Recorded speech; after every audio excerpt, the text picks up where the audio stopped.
Hello friends, welcome back to my channel. അപ്പോൾ ഞാനിന്ന് പറയാൻ പോകുന്നത് ഇന്ത്യൻ ആർമിയിലേക്ക് വന്നിരിക്കുന്ന പുതിയ ജോബ് വേക്കൻസിയാണ്. Application are invited for the eligibility unmarried male engineer graduate എന്നാണ് പറഞ്ഞത്. അപ്പം എഞ്ചിനീയറിംഗ് ഉള്ളവർക്കാണ് അപേക്ഷിക്കാൻ പറ്റുന്നത്. അപ്പം ഇതിൻ്റെ ഏജ് ലിമിറ്റ് പറയുന്നത് 20 to 27 ഇടയ്ക്കാണ് പറഞ്ഞിരിക്കുന്നത്. പിന്നെ ഇതിൻ്റെ സ്പെഷ്യലായിട്ടുള്ള കാര്യങ്ങൾ എന്തൊക്കെയാണ് വേണ്ടതെന്നുള്ളത് പറഞ്ഞിട്ടുണ്ട് ഇവിടെ.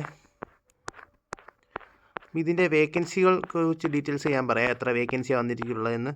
ആദ്യം വന്നിരിക്കുന്നത് സിവിലിനാണ്. സിവിൽ എഞ്ചിനീയർമാർക്കുള്ള വേക്കൻസിയാണ് വന്നിരിക്കുന്നത്. ടോട്ടൽ വേക്കൻസി 8 വേക്കൻസിയാണ് വന്നിരിക്കുന്നത്.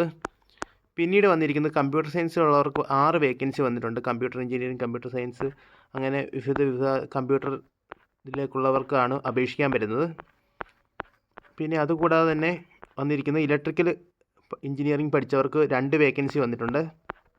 അതുപോലെ തന്നെ ഇലക്ട്രോണിക്സിലേക്ക് 6 വേക്കൻസിയാണ് വന്നിരിക്കുന്നത്. അപ്പം പല ബ്രാഞ്ചുകളിൽ ഇലക്ട്രോണിക്സ് പഠിച്ചവർക്ക് എഞ്ചിനീയർമാർക്ക് എല്ലാവർക്കും അപേക്ഷിക്കാൻ പറ്റുന്ന ഒരു നല്ല ഇതാണ്. പിന്നെ വന്നിരിക്കുന്നത് മെക്കാനിക്കൽ എഞ്ചിനീയറിംഗ് പഠിച്ചവർക്ക് അപേക്ഷിക്കാൻ 6 വേക്കൻസിയാണ് വന്നിരിക്കുന്നത്. പിന്നെ മെഷീൻ എഞ്ചിനീയറിംഗ് പഠിച്ചവർക്ക് 2 വേക്കൻസി ഉണ്ട്. അപ്പം അപേക്ഷിക്കാൻ പറ്റുന്നവരെല്ലാവരും അപേക്ഷിക്കുക.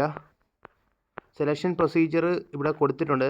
ഇത് നിങ്ങൾ പയ്യെ നിന്ന് വായിച്ച് നോക്കിയിട്ട് അപേക്ഷിക്കാൻ പറ്റുന്നവരെല്ലാവരും ക്വാളിഫിക്കേഷൻ ഉള്ളവർ നോക്കി കെയർഫുള്ളായി വായിച്ച് നോക്കിയതിന് ശേഷം മാത്രം അപേക്ഷിക്കുക. അത് www.joinindianarmy.nic.in എന്ന വെബ്സൈറ്റിലൂടെയാണ് അപേക്ഷിക്കേണ്ടത്.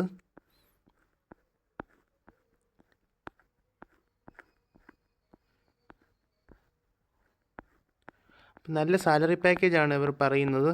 അപ്പം നല്ലൊരു വേക്കൻസിയാണ്, നല്ലൊരു പോസ്റ്റിലേക്കാണ് വിളിച്ചിരിക്കുന്നത്. അപേക്ഷിക്കാൻ പറ്റുന്നവരെല്ലാവരും അപേക്ഷിക്കുക. Thank you for watching my video. Please like and subscribe my channel.